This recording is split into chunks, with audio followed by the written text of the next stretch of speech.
Assalamualaikum warahmatullahi wabarakatuh. Kami dari kelompok 2 mendapatkan tugas dari dosen kami, Pak Pandu, untuk membuat video tutorial penjelasan manual dalam menyelesaikan penjadwalan CPU dengan beberapa metode. Di sini kelompok kami, kelompok 2, mendapatkan bagian algoritma SJF-NP dengan 8 proses. Anggota kelompok kami terdiri dari Clarissa Dira Novitia dengan NIM 211044158, terus Faiza Zahirani Hamim 211044 Muhammad Miftahul Rizal 211044 dan Nafiza Silviandari dengan NIM 211044 Pengertian dari penjadwalan CPU non-preemptif sendiri yaitu sistem operasi tidak pernah melakukan context switch dari proses yang sedang berjalan ke proses yang lain. Intinya dari pengertian tersebut yaitu adalah proses dapat dilanjutkan jika proses sebelumnya telah selesai dieksekusi. Terus terjadi ketika proses hanya berjalan dari running state sampai waiting state dan diberhentikan. Terus proses yang pertama datang harus diselesaikan terlebih dahulu dan dilanjutkan dengan proses yang memiliki burst time paling kecil ke terbesar. Jika terdapat proses dengan burst time yang sama, maka berlaku algoritma FGFS. Terus digunakan oleh Microsoft Windows 3.1 dan Macintosh. Nah, di sini yang pertama kita membuat soal penjadwalan CPU ya teman-teman, menggunakan algoritma CGFNP. Di sini terdapat proses arrival time sama burst time. P1 pada arrival time 0, burst time-nya 6.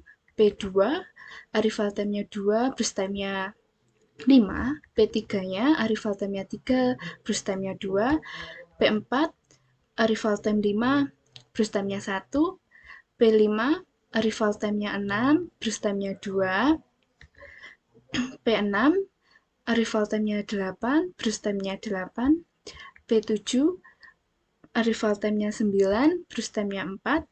P8 arrival time 10 dan burst time-nya 3. Sekian dari saya, akan dilanjutkan oleh Faiza. Untuk grand SJF non-preemptive, pada awalnya ketika CPU tidak melakukan aktivitas apapun, datang proses pertama pada titik 0. Pada saat itu P1 ini membutuhkan waktu sejumlah 6. Baru berjalan 2, tiba-tiba datang P2. Kemudian berjalan 1, tiba lagi P3 dan yang lainnya.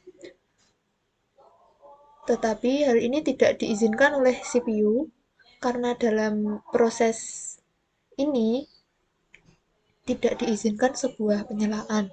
Jadi proses yang sudah diproses sebelumnya akan dikerjakan hingga selesai.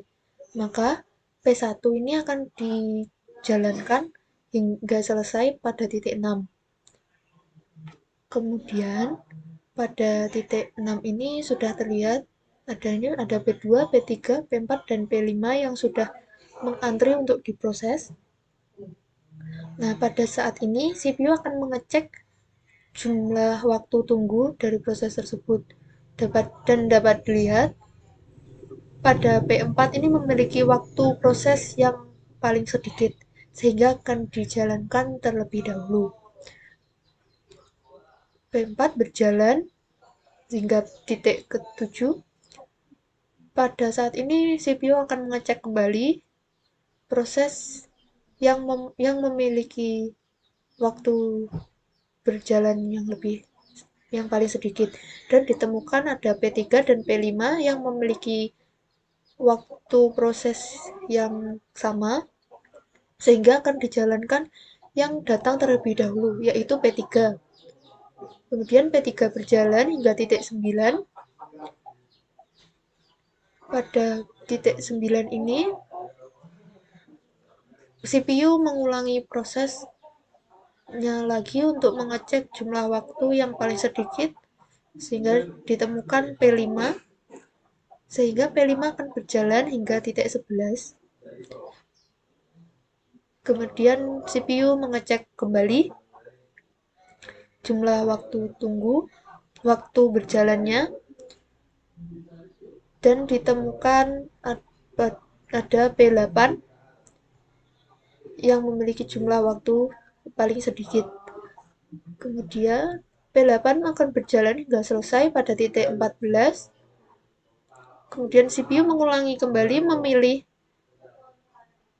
proses yang memiliki waktu berjalan paling sedikit, yaitu P7. Kemudian P7 akan berjalan hingga selesai pada titik 18. Kemudian tersisa ada P2 dan P6 yang belum berjalan dan yang memiliki proses paling sedikit yaitu P2, maka P2 akan berjalan terlebih dahulu hingga selesai pada titik 23.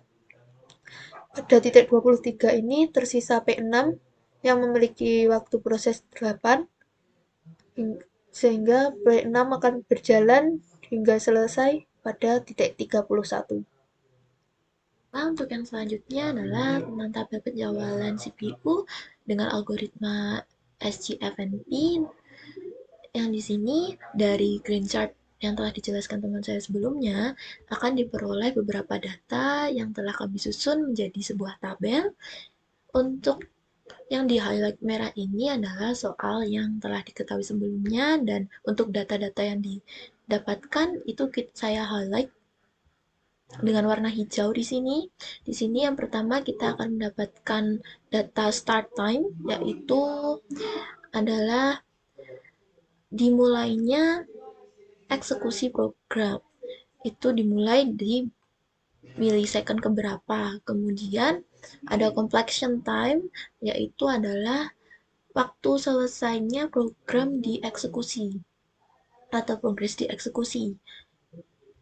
Kemudian ada waiting time dan turnaround time yang kita harus menggunakan formula untuk menghitungnya. Yang pertama terlebih dahulu adalah start time-nya. Untuk start time, program pertama atau proses pertama itu dimulai pada titik ke-0. Kemudian dari P2 dapat diketahui dimulai pada milisecond ke-18. Yang ketiga di milisecond ke-7, kemudian yang keempat di 6, P5-nya di 9, kemudian P6 ada di 23, P7 14, dan P8 di milisecond ke-11. Kemudian completion time atau selesainya proses untuk dieksekusi. Untuk P1 atau proses yang pertama itu selesai pada milisecond ke-6, kemudian P2 di 23, P3 di 9, P4 di 7, kemudian P5 di 11, P6 ada di 31, P7 ada di 18, dan P8 di 14. Setelah diketahui start time dan completion time-nya, kita cari yang pertama adalah waiting time. Waiting time itu sama dengan pending time.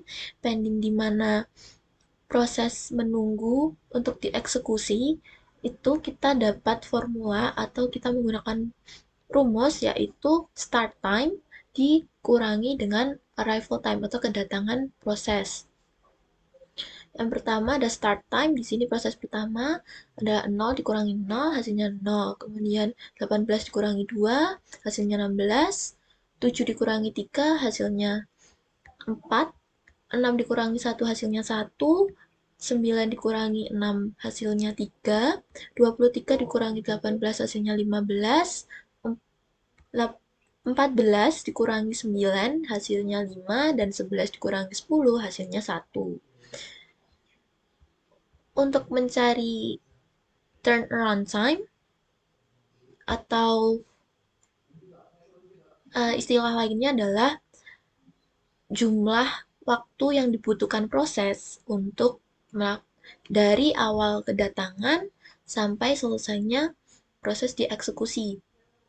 Itu sama dengan turnaround time, yang formulanya adalah completion time dikurangi dengan arrival time, yang kita dapatkan dari yang hasilnya adalah 6 dikurangi 0, 6.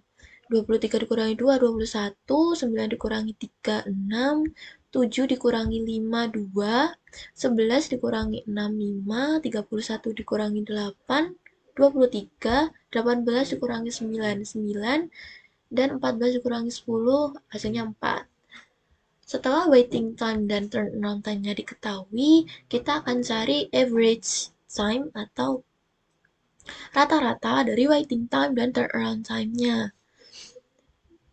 Rumusnya adalah jumlah keseluruhan dari waiting time dibagi dengan jumlah proses. Di sini diketahui total dari waiting time-nya 45. Maka 45 dibagi dengan sejumlah prosesnya yaitu 8. Akan menghasilkan rata-rata sebesar 5,625.